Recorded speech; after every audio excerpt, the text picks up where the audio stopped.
Hello friends, gastronomy কিচেনে আপনাদের সবাইকে স্বাগত। আজকে আমি বানাবো ম্যাঙ্গো শেক। ম্যাঙ্গো শেক বানানোর জন্য সবথেকে প্রথমে চাই আম, দুধ, চিনি, একটু বরফ। তো সবথেকে প্রথমে একটা মিক্সির মধ্যে আমের পাল্পগুলো নিয়ে অল্প দুধ দিয়ে ওটাকে মিক্সিং করে নেব। দেন ওটা যখন মিক্স হয়ে যাবে অল্প কিছু বরফ দিয়ে তারপর ওটাকে একটু ভালো করে মিক্স করে নেব। দেন চিনি অ্যাড করে ওটাকে ভালো করে থার্ড স্টেপে আমরা মিক্সিং জারের মধ্যে মিক্স করে নেব।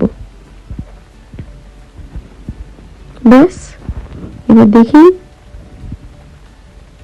এই তো আমাদের ম্যাঙ্গো শেক রেডি। আপনারাও ফ্রেন্ডস বাড়িতে এইভাবে ট্রাই করে দেখতে পারেন। Thank you.